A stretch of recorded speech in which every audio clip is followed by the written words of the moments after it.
Kalau misalnya contohnya masalah pacaran, kan pasti kan zaman dulu kan mungkin ketemu aktor-aktor gitu bisa pacaran, itu mama kamu juga jagain nggak hal tersebut? Ikut. Juga. Jadi nggak, jadi kamu nggak ada pernah kasus child grooming gitu nggak pernah ya? Alhamdulillah nggak pernah. Oke. Karena memang aku menemukan beberapa orang yang pernah kerja sama aku lebih muda dari aku yang juga jadinya kayak kurang mental baja gitu. Kayak kalau diomelin tuh langsung down gitu segala macam. Nah kalau sama Omara aku tuh bisa ngomongin hal-hal yang mungkin takut untuk aku omongin sebelumnya. Misalnya ngomongin soal financial. Dan mimpi-mimpi itu nggak pernah dianggap berlebihan.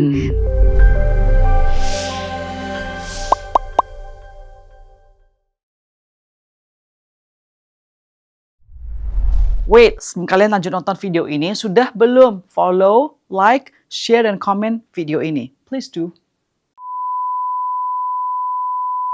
Siapa sih nggak tahu Prilly dia seorang perempuan yang multi-talented ya, bisa acting, bisa producing, sekarang ternyata juga, bukan ternyata juga seorang penulis buku. Dan bukan aja buku ya, adalah poem. Puisi, ya. Jadi kamu adalah poet.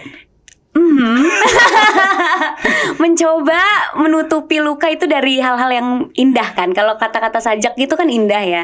Saya merasa poem itu susah dimengerti, susah ditulis. Memang susah banget. Prosesnya tuh lama setiap nulis puisi ya. Sorry, kamu nyanyi gak sih?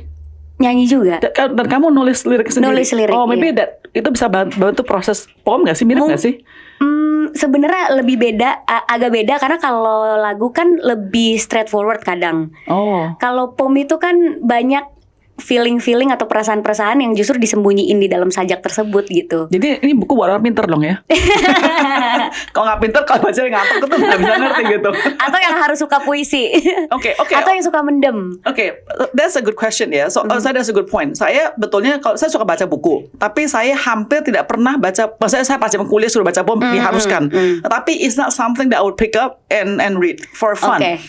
Jadi buat seseorang seperti saya nih, yang suka baca buku tapi nggak gitu memahami atau mengerti baca poem, bagaimana sih kita seseorang bisa enjoy atau bisa belajar dari pesan-pesan daripada poem ini? Kalau menurut aku puisi tuh, kalau kita baca puisi itu tuh kayak ngebaca teka-teki ya. Jadi kayak main game kalau aku ngerasanya ya. Soalnya aku juga baca puisi-puisi kayak Langleaf gitu-gitu. Itu tuh kayak main game, apa sih yang sebenarnya si Langleaf ini rasakan sampai dia nulis banyak kayak gini. Apakah benar yang kata-kata yang dia tulis atau sebenarnya itu cuma cover aja dari perasaan sebenarnya. Jadi aku tuh seneng menebak-nebak dan juga kan belajar kosakata baru kalau misalnya baca-baca puisi banyak yang gak ditemukan sebelumnya gitu. And by the way, this is a lot. Berapa ini isi puisi di dalam buku ini? Buku judul adalah Retak Luruh Kembali Utuh. Berapa isi? More than 50. 50.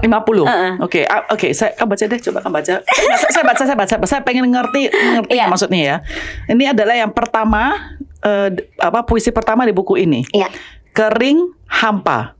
Mungkin aku tak menyadari betapa aku terlihat seperti manusia tanpa nyala, tanpa gairah, tak lagi punya daya untuk mencinta.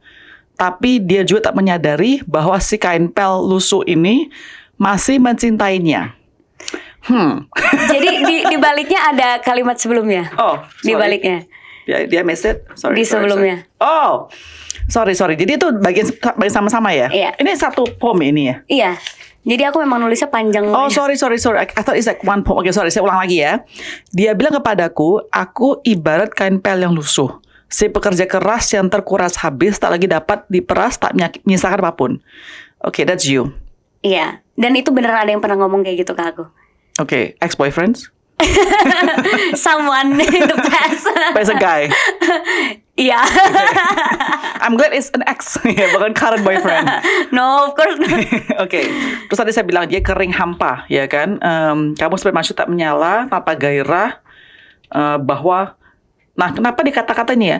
Dia juga menyadari bahwa si kain pel lusuh ini, jadi you still love that guy, even though that guy already said something bad about you. Jadi sebenarnya cerita di Jadi sebenarnya cerita di puisi pertama itu kayak sebenarnya banyak. Inti dari ceritanya adalah menceritakan tentang satu orang yang berusaha baik untuk orang-orang di sekitarnya, tapi nggak pernah dihargai. Di saat dia berusaha baik, berusaha ada di tengah-tengah kesibukan, di tengah-tengah rasa sakit yang dia alami, yang dia dapat malah ejekan kayak lo tuh kayak kain pel gitu. Lo tuh nggak maksimal. Jadi di saat kita mencoba maksimal untuk orang lain, tapi malah nggak dihargain. Jadi sebenarnya inti perasaannya tuh itu. Cuma dikemas dengan kejadian-kejadian, atau aku ambil satu kalimat yang pernah aku dengar gitu. Aku tuh pernah diomongin apa sih? Kain pel, kayak kain pel yang lusuh deh. Mungkin bercanda ya. Tapi kain pel yang lusuh deh lo, kayak udah nggak ada gairahnya kalau ketemu sama kita misalnya. Nah itu aku tarik tuh jadi satu kejadian, dan aku tarik ke perasaan aku di saat aku mendengar itu seperti apa gitu. Kalau seseorang nggak kenal seorang peri itu kayak bagaimana secara pribadi, apakah dia bisa, kan ini kan semua tentang diri kamu, autobiographical in a sense ya, benar nggak sih? Iya, perjalanan hidup ya. Iya, jadi apakah dia bisa memahami, atau emang betulnya nggak ada hubungan kamu? Pokoknya saya baca buat diri saya sendiri juga. Bisa. Soalnya di buku ini kan ada 3 fase. Retak, luruh, sama kembali utuh. Nah retak itu tuh bener-bener isi puisinya menceritakan momen-momen keretakan seseorang gitu. Di saat dia merasa gak cukup, gak pantas dicintai, atau mengalami hal-hal yang gak enak di dalam hidupnya. Sebenarnya hidupku itu fasenya tuh retak, luruh, retak lagi, luruh lagi, retak lagi, luruh lagi, terus baru kembali utuh gitu. Jadi emang fase yang terus berulang kan kalau kita menjalani hidup, apalagi udah berapa tahun berkarir dan berkarir dari muda, pasti di fase-fase retak tuh aku menemukan misalnya sesimpel nggak dihargai di pekerjaan misalnya. Waktu aku awal-awal berkarir, aku banyak mengalami bulian di sosial media atau di tempat kerja misalnya. Kayak misalnya awalnya tuh di fase-fase retak, aku pernah dibilang nggak ada kualitasnya gitu. Kenapa sih bisa ada di dunia ini, di industri ini? Kok dia punya tempat sih di industri ini? Perasaan dia nggak punya kualitas yang pantas. Seperti itu misalnya. Atau dihina soal fisik. Kayak kok bisa sih jadi artis nggak kurang ini, kurang ini? Kan setiap orang atau setiap sutradara punya standar gitu ya. Ada kadang sutradara yang ngomong kayak, Prilly tuh dipakein baju apa aja nggak pantas ya. Gitu bener. Serius ada yang suka kayak gitu. Ini nggak boleh spill name ini ya? Nggak boleh. Kasian nanti dia kena netizen. Terus lawan main misalnya, yang pernah menjadi lawan main, terus yang melontarkan kata-kata yang gak baik. Di saat aku berkarir dan masih muda itu kan hal-hal seperti itu jadi membekas ya, dan akhirnya ngebuat kayak trauma. Aku bener gak sih karirnya tuh di sini? Aku pantas gak sih ini jadi aktor gitu? Ada tempat gak sih buat aku di sini? Terus mencoba luruh lagi. Luruh tuh aku mencoba meluruhkan semua perasaan-perasaan buruk itu dengan ketemu sama orang-orang yang support aku, banyakin waktu sama orang tua, bahkan sama fans aku. Aku tuh sering banget ngumpulin fans aku tuh kumpul di rumah. Oh ya? Iya. Karena sampai sekarang? Sampai sekarang. Oh wow. Mereka kadang suka nginep di rumahku tanpa ada akunya.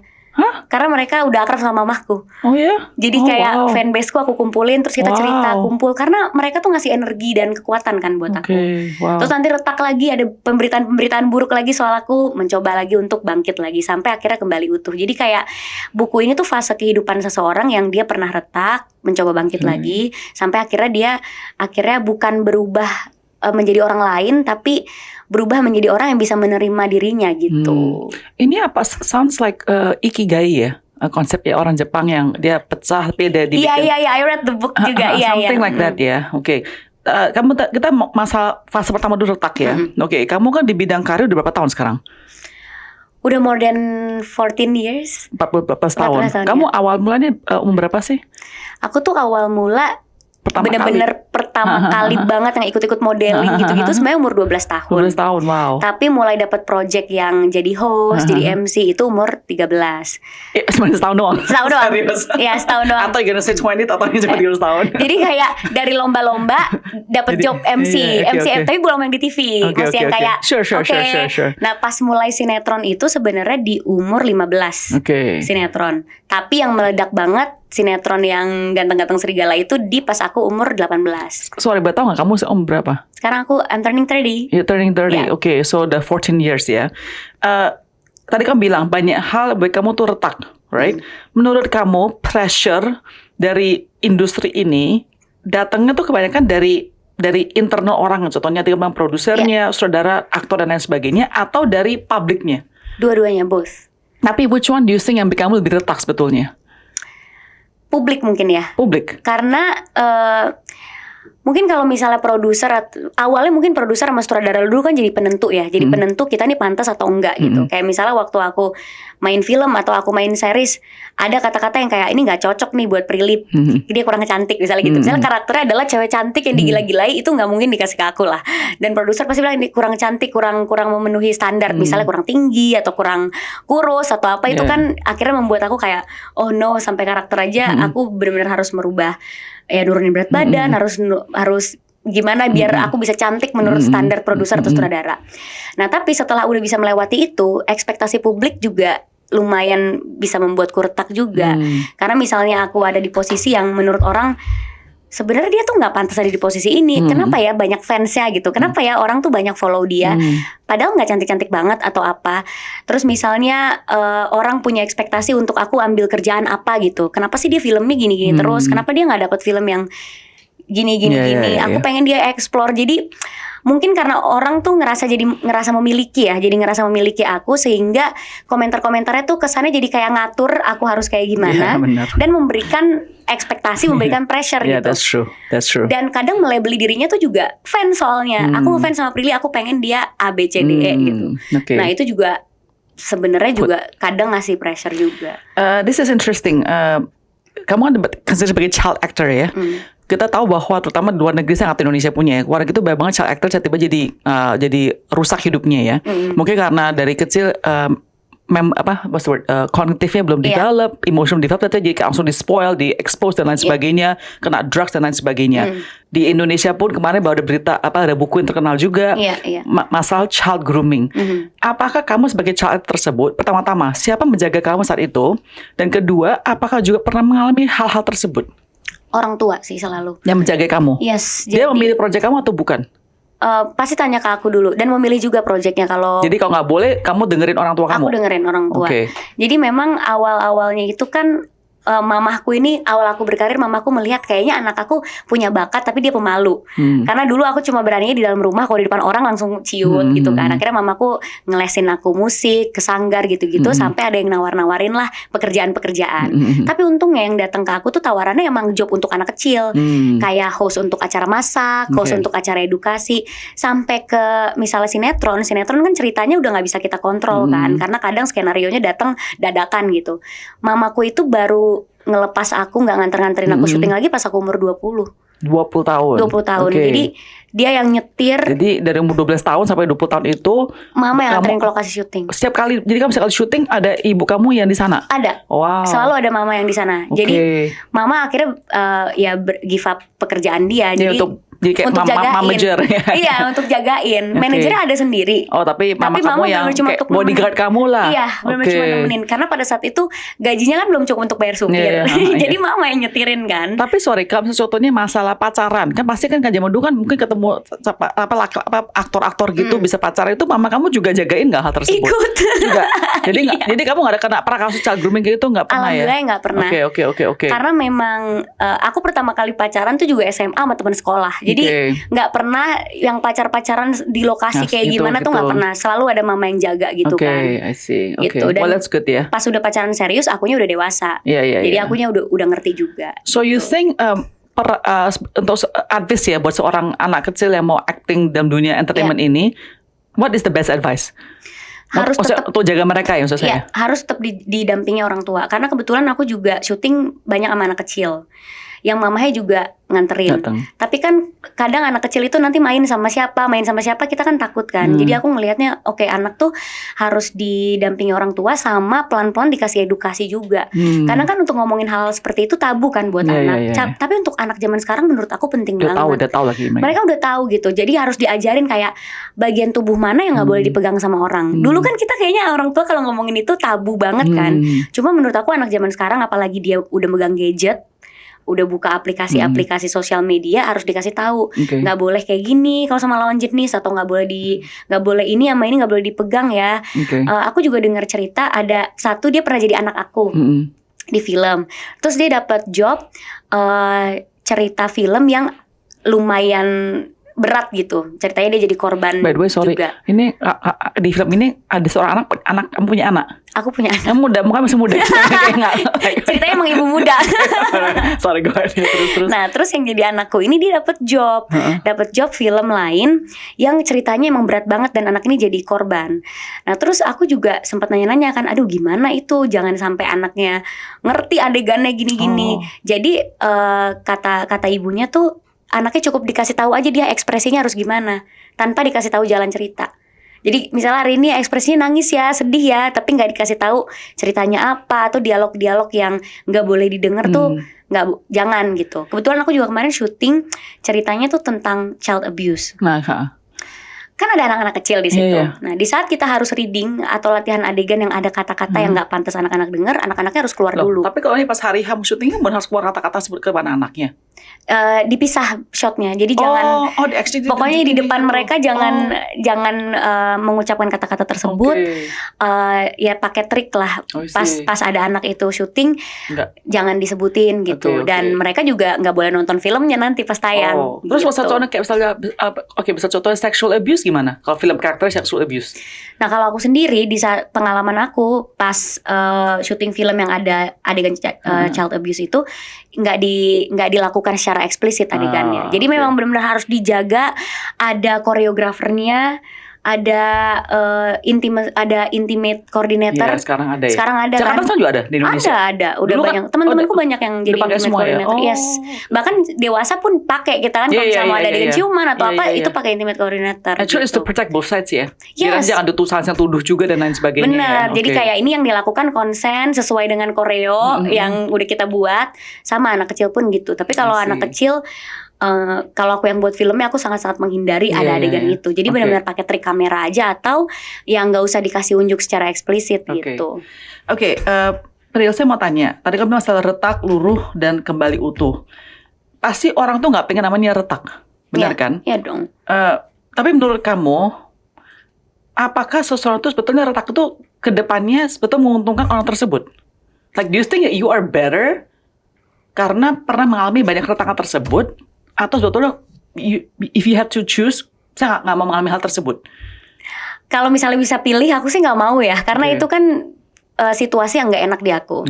Tapi aku tahu kalau misalnya aku nggak mengalami fase-fase retak itu, aku nggak mungkin terbentuk jadi Priel yang sekarang gitu. Kayak kadang aku tuh suka have a conversation with my mom atau with my boyfriend gitu ya. Kalau aku nggak ngalamin ini, jadinya gimana ya hidup aku sekarang? Apakah aku tetap kayak gini? Apakah yang retak-retak itu nggak perlu banget aku alamin? Terus akhirnya kita setuju di pendapat, ya mungkin kamu akan tetap kayak Priel yang sekarang, cuma pola pikir kamu beda gitu. Atau kekuatan kamu dalam menghadapi sesuatu tuh beda. Kalau sekarang tuh aku ngerasanya gara-gara fase retak-retak yang berulang itu, aku kan jadi resilient gitu. Berusaha untuk terus bangkit di situasi-situasi yang sulit gitu. Jadi aku tuh nggak takut untuk memutuskan sesuatu hal yang besar jadinya. Harus dihadapin. Dulu aku avoidant banget sempet karena kayak karena mungkin mengalami fase retak itu di saat masih kecil ya, di saat masih remaja, belum bisa mengelola emosi dengan baik. Jadi aku tuh menghindari masalah terus orangnya. Kebawa sampai dewasa karena nggak mau mengalami itu. Udah kita hindari aja deh yang ada konflik konflik avoidant banget. Tapi ketika aku akhirnya belajar untuk bangkit lagi dan ketemu sama orang-orang yang nge-support aku, ya menghindari masalah itu bukan jawaban, justru harus dihadapin dan coba lihat deh setelah dihadapi itu pasti penerimaannya dan hasilnya akan beda daripada kita sekedar menghindari dan iya aja gitu. Makanya aku akhirnya banyak memutuskan keputusan yang besar dalam hidup aku juga gitu. But it's interesting. Sorry, jadi kamu generation Z ya? Iya, perbatasan Z sama millennials. Zillennials ya berarti ya, 96. Sekarang kita tahu kan, tambah usia muda, tambah generasi muda, tambahnya namanya mental health, mental awareness dan sebagainya. That's not a bad thing, it's needed. Itu perlu diperlukan. Cuma ada komplain dari older generations yang merasa kayak ini anak sekarang mentalnya terlalu soft. You know, dan kamu tadi bilang kan, kalau kamu tidak mengalami retak-retak tersebut, kamu belum tentu as strong as sekarang, as you are right now. Jadi bagaimana sih, kamu kan buku ini nulisnya juga untuk anak-anak umur-umur kamu, ya kan? Pertama-tama, setuju nggak sih bahwa memang merasa bahwa mental resiliency anak-anak muda ini lebih soft dibandingin jenis selanjutnya? Dan kedua, if so, bagaimana buku ini membantu mereka untuk bisa lebih kuat. Iya, aku setuju karena ada perbedaan pola asuh zaman sekarang sama zaman dulu. Pola asuh di rumah dan juga pola asuh di sekolah. Ini juga jadi pembahasan panjang banget waktu itu aku sama my boyfriend gitu. Perbedaan misalnya zaman sekarang kalau gurunya gimana-gimana, pasti gurunya yang akan dilaporkan sama orang tua. Tapi dulu aku punya pengalaman kalau aku dipanggil sama BK, terus misalnya guru aku nyentil aku atau ngejewer aku, ya di rumah aku juga dijewer gitu loh. Jadi Sama, kayak nggak mungkin kayak orang tua tuh membela aku. Yes. Karena di saat aku sekolah itu orang tua udah menyerahkan aku ke Gurunya. orang tua aku di sekolah, yaitu Benar. adalah guru-guru gitu.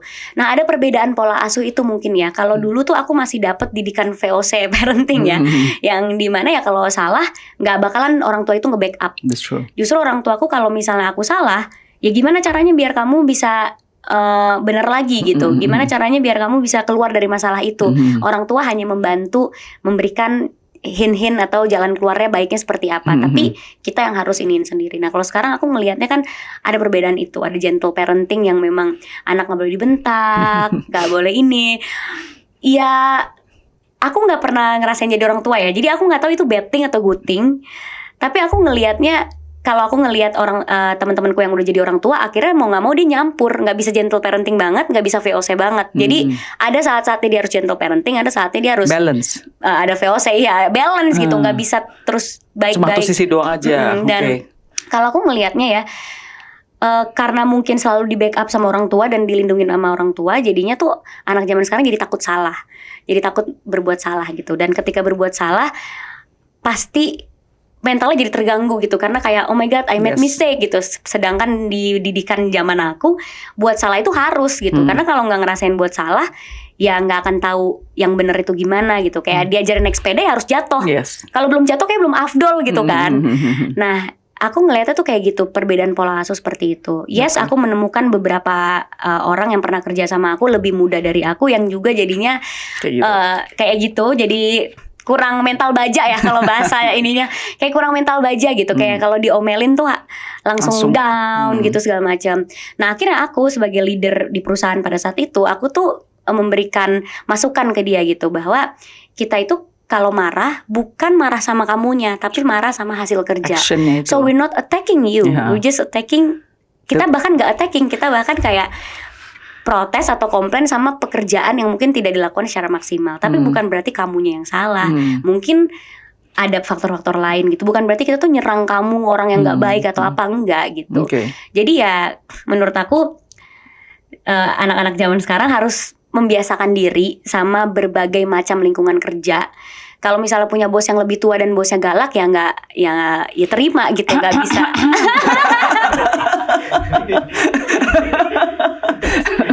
Ya karena mau gimana gitu kan, nggak, karena gini, aku selalu bilang sama timku yang lebih muda dari aku, nggak semua hal itu harus sesuai sama kita gitu. Kadang kita punya bos yang sifatnya jauh banget sama kita, punya atasan yang jauh banget sama kita, umurnya jauh juga.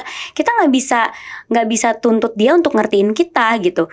Selagi kita yang dibayar, ya kita harus pelan-pelan ngertiin apa yang klien atau bos kita mau gitu. Sama dengan aku menempatkan diriku juga. Aku juga banyak kerja sama orang yang lebih tua dari aku. Kadang nggak menerima masukanku atau apa ya. Aku harus pelan-pelan cara komunikasinya seperti apa. Apa sih perspektif beliau gitu sampai nggak menerima masukanku. Dan ya karena dia juga lebih sukses, bisa membayarku ya. Jadi kenapa aku nggak percaya sama dia gitu. Jadi ya semua tuh harus, komunikasi tuh harus dua arah ya. Kalau aku ngeliatnya tuh kayak gitu. Aku juga pernah kok ngalamin kayak misalnya kan kita kerja di industri kreatif. Kadang weekend itu mau nggak mau harus kerja kan. Tapi pernah nggak dibales-bales WhatsAppku, dan habis itu bilang sorry nggak bisa diganggu di weekend. Nah pada saat itu aku tuh kayak agak marah dikit, karena posisinya weekend itu aku lagi kerja, bener-bener aku tuh lagi naik kereta karena harus kerja dari sini ke sana. Terus aku butuh bantuan timku lah, tapi nggak bisa diganggu di weekend. Terus aku kayak wait a minute. Nah, di situ aku kasih pengertian bahwa nggak semua industri itu ritme kerjanya sama. Mungkin kalau kerjanya di kantoran atau di pemerintahan, ya kerja dari Senin sampai Jumat, 9 sampai 5 sore. Tapi kalau kerja di industri kreatif, kadang kita malah weekdays libur, weekend yang harus kerja. Masuk. Jadi nggak bisa ritme kerjaan 1 sama kerjaan 2 itu disamakan. Dan kalau misalnya ada satu atasan yang tidak bisa memenuhi ritme kerjaan yang kamu mau, bukan berarti atasan itu buruk. Bisa jadi memang industrinya yang mengharuskan kayak gitu. Gak cocok buat kamu. Gak cocok buat kamu gitu. Dan kadang-kadang saya perhatiin mungkin jadi mereka jadi entitled ya. Ada sense of entitlement kayaknya ya. Karena mental health gue entitled to do this, to do that, to do this, you know. Saya betul paling kesel tau gak apa, April? Saya tuh paling agak kesel, pet peeve saya adalah ya ketika hal kecil itu semua dibikin toxic itu. Semua kata dilabelin toxic. Yes. I feel like atau red flag. Ya red flag ini gak. Kayak contoh gini, contohnya kayak misalnya cewek cowok nih ya. Cowoknya kasih kado, nanti dibilangnya love bomb. Maksudnya kadang-kadang kan nggak necessarily love bomb loh ya. Gentleman. Jadi I feel like small things like that kan dilebaikan menurut saya. Dilabeli, iya. Semua ada labelnya mas sekarang. Do you also see that? Makanya pertanyaan saya dia makanya apakah buku ini bisa membantu orang untuk lebih matang pemikiran mereka untuk melihat semua hal tuh nggak cuma kamu doang, generasi kamu. Aku ngerasa buku ini tuh bisa dekat sama siapapun yang membacanya, karena aku yakin semua orang pasti pernah mengalami fase retak dan luruhnya masing-masing ya, apapun bentuknya. Nah karena ini bentuknya puisi, jadi mereka kan bisa mengartikan sesuai dengan apa yang mereka alami gitu. Khususnya di fase-fase luruh, di fase-fase bangkit, aku harap buku ini bisa kasih kekuatan gitu, bahwa fase retak yang kemarin berat banget, sampai puisinya sakit banget, ternyata pas di fase luruh bisa kok kita ngelewatin itu. Terus ke fase kembali utuh, ternyata bisa kok kita tuh berubah menjadi orang yang lebih baik. Menjadi orang yang lebih baik buat kita, belum tentu juga menjadi orang yang lebih baik buat orang. And it's okay.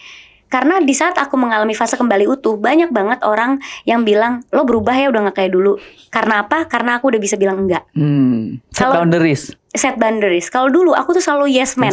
Ya udah deh, iya boleh. Padahal itu nggak baik buat aku. Nah sekarang di fase aku bangkit dan kembali utuh, aku kan bisa bilang enggak. Perubahan-perubahan itu kan nggak baik buat orang yang nggak diuntungkan kan. Tapi sebenarnya kan tuh menguntungkan diri kita.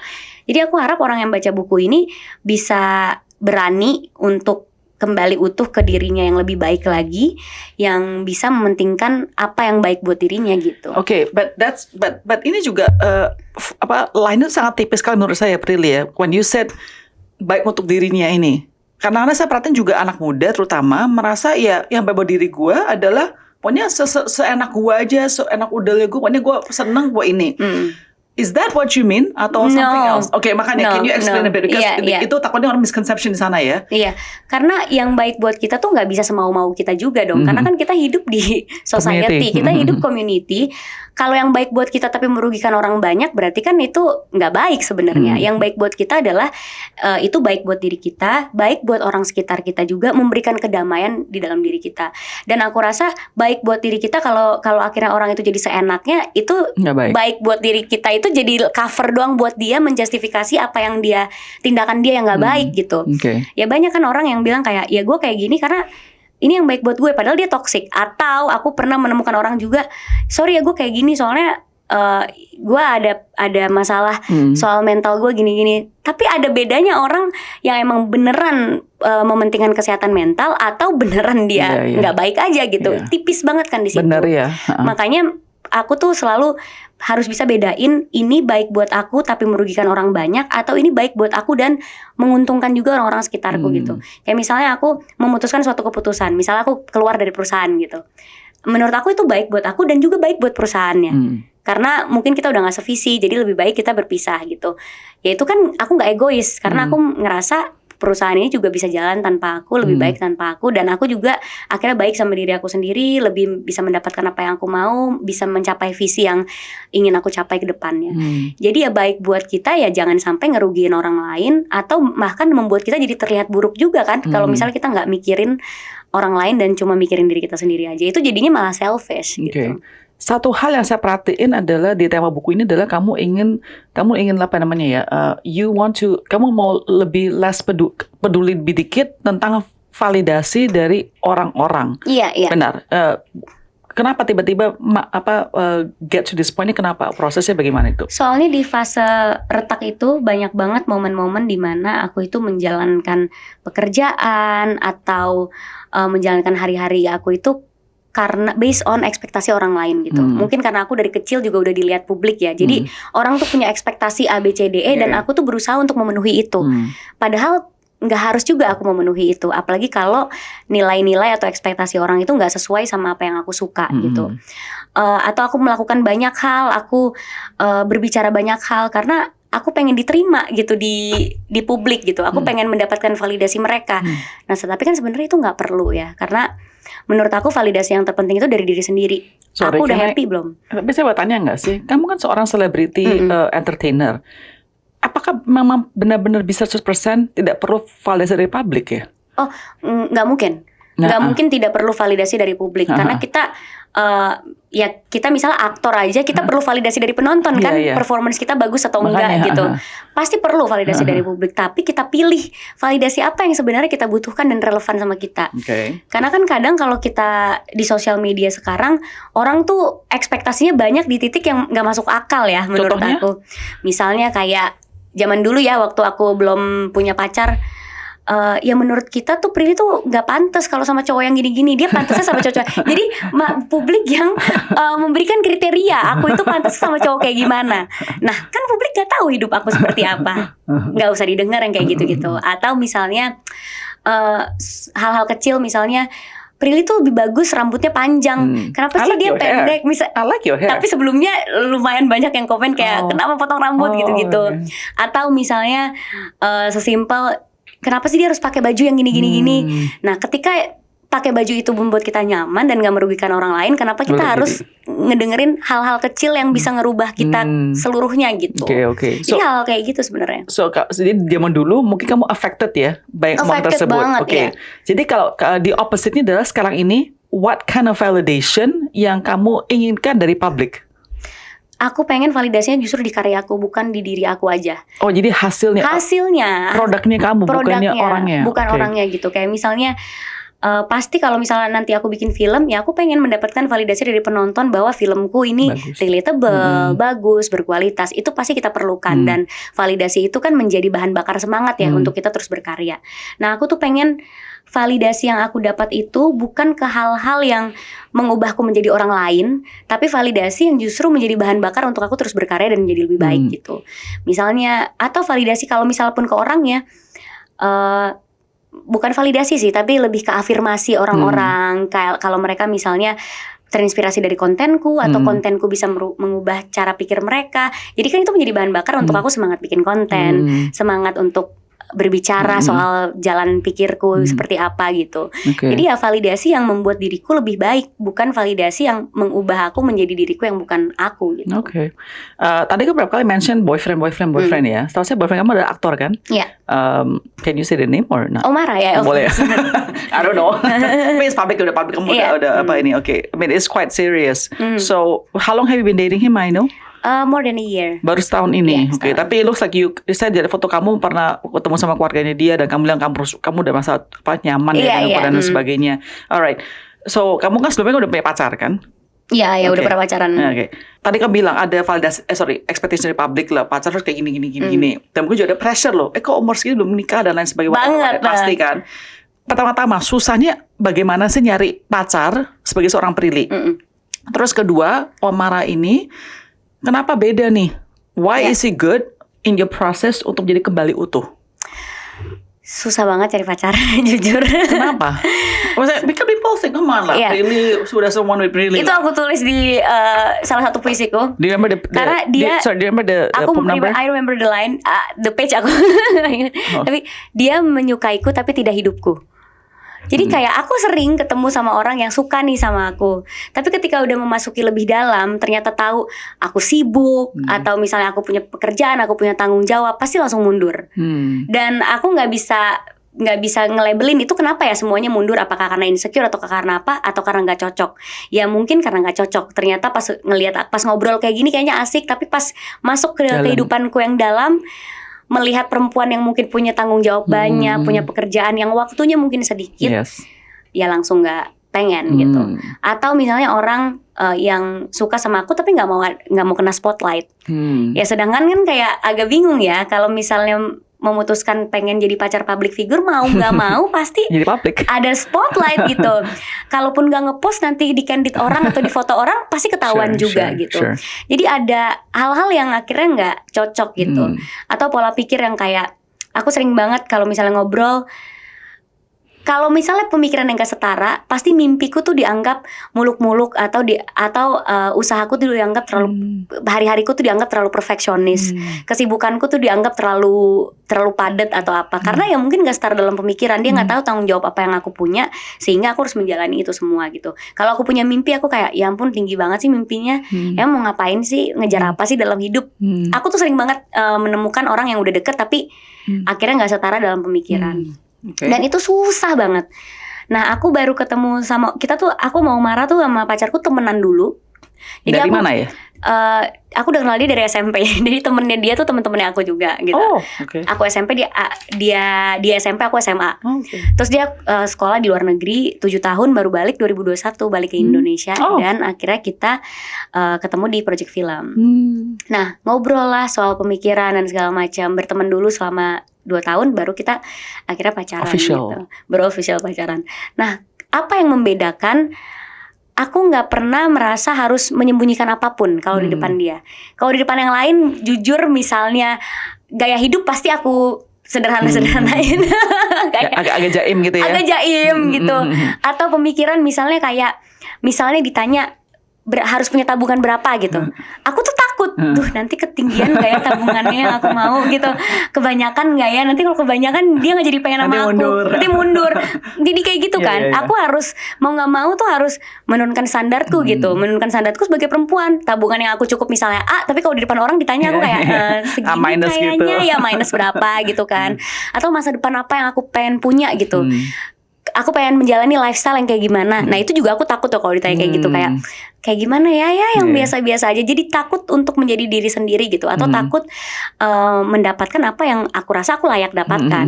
Nah kalau sama Omara, aku tuh bisa ngomongin hal-hal yang mungkin takut untuk aku ngomongin sebelumnya. Misalnya ngomongin soal financial. Kayak tabungan berapa sih yang cukup, yang kita bisa hidup nyaman, cukup, dan bisa direalisasikan. Kita bisa ngomongin hal kayak gitu. Dan mimpi-mimpiku tuh nggak pernah dianggap berlebihan. Mimpiku nggak pernah dianggap berlebihan. Ambisiku nggak pernah dianggap terlalu ambisius. Kayak malah dia bangga kalau kita tuh perempuan punya ambisi juga gitu. Cita-citaku nggak pernah dianggap muluk-muluk gitu. Jadi aku bisa sepenuhnya jadi diri aku sendiri gitu. Wow. Dan itu akhirnya kembali utuh itu. Omara tuh dari mana? Kamu di mana, luar negeri di mana? Dia SMA di New Mexico, terus kuliahnya di Minnesota. Nah saya nggak tahu yang mana dikritis netizen apa nggak, saya nggak tahu ya. Mungkinkah karena Omara gedenya di Amerika, di mana pemikiran mereka kan kadang-kadang menurut saya lebih advance in the sense ya, nggak kolot. Iya nggak kolot. Nggak kolot kayak orang Asia ya. Nggak patriarki sih sebenarnya. So that helps gitu with your dengan karir, dengan journey, dengan mimpi kamu. Do you think that becomes a factor too? Kalau yes itu become factor, tapi menurut aku yang paling penting tuh juga didikan orang tuanya sih. Didikan orang tuanya tuh mirip sama orang tuaku gitu. Kita tuh ngelihat orang nggak dari gendernya. Orang berprestasi yang nggak harus kayak wah hebat ya perempuan, tapi ya kenapa harus di label gender gitu, ada perempuannya gitu. Jadi ya semua sama gitu. Cewek sama cowok tuh sama gitu. Cewek punya hak yang sama, cowok juga punya hak yang sama, terserah aja gitu.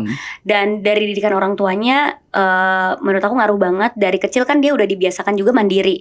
Makanya dia SMA di luar negeri gitu. Orang tuanya di sini gitu. Nah jadi dia ngelihat cewek yang mandiri itu biasa aja. Emang kita harus mandiri hidup gitu kan. Terus juga dia di sana juga ngaruh banget. Karena banyak banget kan hal-hal yang kita nggak dapet kalau kita nggak traveling atau kalau kita nggak di luar negeri.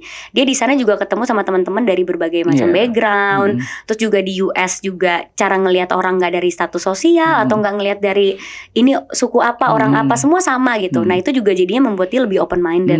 Makanya pas dia balik ke Indonesia dan ngobrol sama aku tuh nyambung banget karena nggak ada barrier, nggak ada yang jadi penghalang kita untuk punya conversation seluas mungkin gitu. Prilly, saya udah tahu Prilly sebelumnya sebelum acara ini, of course. Maaf ya, saya belum baca bukunya karena tadi sebelum acara saya bilang saya baru balik dari luar negeri dan baru dikasih mau interview kamu tuh baru dikasih tahu pas saya di luar negeri, jadi saya nggak ada access to your book, but I will read it even though I know it's gonna be a tough read. I don't understand some of them, but I will try. But yang penting adalah, okay, my final question ini, retak luruh kembali utuh. Kamu sekarang apakah sudah utuh? Aku bisa bilang iya. Mungkin akan retak lagi. Kan fase retak itu gak mungkin kita cegah. Mungkin nanti ada masalah lagi di ke depan, ada halangan-halangan, ada tantangan-tantangan, itu pasti. Tapi aku bisa bilang sekarang itu aku merasa aman menjadi diriku dan aku bisa menentukan yang terbaik untuk diriku. Nggak harus mikirin orang, nggak jadi people pleaser lagi. Aku tuh people pleaser banget dan susah untuk keluar dari pola itu. Untuk bilang enggak sebagai seorang people pleaser tuh susah banget. Belajar bilang enggak itu berat buat aku. Tapi di tahun 2025 kemarin aku belajar untuk bilang enggak ke hal-hal yang enggak baik buat aku dan enggak sesuai sama nilaiku. Ke pekerjaan, ke lingkungan pertemanan. Kalau misalnya emang energinya enggak cocok ya enggak usah dipaksa. Kita enggak harus bikin orang happy terus gitu. Itu udah belajar setahun tuh selama 2025 dan di 2026 ini akhirnya aku bisa benar-benar bilang enggak ke semua yang aku rasa nggak memberikan nilai lebih buat aku gitu, nggak menguntungkan aku juga nggak menguntungkan orang itu, jadi ya buat apa gitu. Jadi kembali utuh. Jadi kalau misalnya nanti ada retak-retak lagi di kemudian hari, aku bisa menghadapinya lebih baik daripada yang kemarin. Amen. Gitu. So you are happy? Happy. You're content? Yes. Okay.